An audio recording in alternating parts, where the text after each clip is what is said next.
नमस्ते दोस्तों and welcome back to my channel Pancast. मैं आपका होस्ट आदित्य पांडे दोबारा एक और वीडियो के साथ वापस आया हूं। दुनिया भर के रिलीजियस ट्रेडिशंस में डेथ को एक अंत नहीं बल्कि एक ट्रांजिशन के रूप में देखा जाता है। हर रिलीजन इस सवाल का जवाब देने की कोशिश करता है, जब हम मर जाते हैं तो क्या होता है। चलिए देखते हैं कि दुनिया के मेजर फेथ्स अपने स्क्रिप्चर्स के जरिए डेथ को कैसे इंटरप्रेट करते हैं। पहले हम बात करेंगे क्रिश्चियनिटी के बारे में। The promise of eternal life. Christianity में डेथ को रिसरेक्शन और इटर्नल लाइफ के नजरिए से देखा जाता है। बाइबल कहता है कि लाइफ का अंत फिजिकल डेथ से नहीं होता।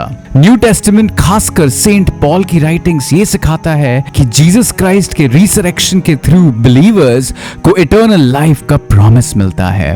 अगर हम स्क्रिप्चर्स का रेफरेंस लें, जीसस ने कहा, मैं हूं रिसरेक्शन और लाइफ। जो मुझ पर विश्वास करेगा वो जीतेगा, चाहे उसकी मौत हो चुकी हो। क्रिश्चियन डॉक्ट्रिन के हिसाब से लाइफ आफ्टर डेथ में फाइनल जजमेंट होता है, जहां बिलीवर्स को हेवन में इटर्नल लाइफ मिलती है और नॉन बिलीवर्स को हेल में पनिशमेंट होती है। अपोस्टल्स क्रीड के अनुसार एक दिन बॉडी और सोल फिर से मिलेंगे और रिसरेक्ट होंगे। अगर हम इस्लाम की बात करते हैं, इस्लाम में डेथ की नई जिंदगी की शुरुआत है। कुरान कहता है कि दुनिया एक इम्तिहान है और जो हम इस जिंदगी में करते हैं वही आगे की लाइफ को तय करता है। डेथ के बाद सोल एक इंटरमीडिएट स्टेट बरज़ाख में चली जाती है और वहां से वो जजमेंट डे तक इंतजार करती है।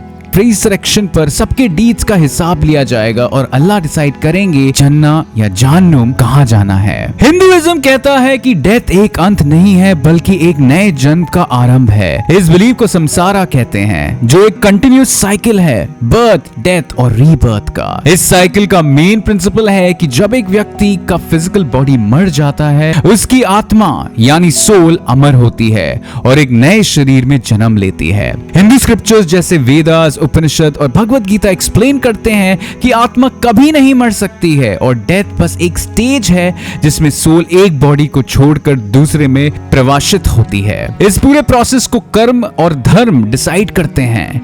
ये आपके एक्शंस और राइचियसनेस का हिसाब होता है। भगवत गीता में लिखा गया है, जिस प्रकार एक व्यक्ति अपने पुराने कपड़ों को उतार कर नए कपड़े पहनता है, उसी प्रकार आत्मा पुराने शरीर को छोड़कर नए शरीर को ग्रहण करता है। भगवत गीता ये भी कहती है कि आत्मा कभी जन्म नहीं लेता, ना कभी मरता है। ये अनादि और अमर है और ये कभी विनाश नहीं हो सकता। हिंदू फिलॉसफी कहता है कि हर जीवात्मा अपनी पूर्व जन्मों के एक्शंस के अकॉर्डिंग जन्म लेती है। कर्मा डॉक्ट्रिन ये समझाती है कि आप जो एक्शंस जन्म में करते हैं उनका प्रभाव आपके अगले जन्म पर पड़ता है। हिंदू धर्म में मोक्ष की भी बात की जाती है, जिसमें सोल डिवाइन के साथ मर्ज हो जाती है और फिर से जन्म लेने की जरूरत नहीं होती है। हिंदुइज्म में डेथ के बाद भी सोल का सफर जारी रहता है। शव संस्कार जो गंगा के बैंक्स पर होता है, उसमें बॉडी को अग्नि के हवाले कर दिया जाता है ताकि सोल अपने अगले सफर पर जा सके। ये रिचुअल्स इस बिलीफ को एम्बॉडी करते हैं कि डेथ बस एक जर्नी का अंत नहीं बल्कि एक नए जन्म का आरंभ है। मुझे बताइए कि आपको मेरा वीडियो कैसा लगा। मैं आपके थॉट्स जानना चाहूंगा और मैं अगले हफ्ते दोबारा फिर से एक और रोमांचक वीडियो के साथ वापस आऊंगा। तब तक के लिए धन्यवाद।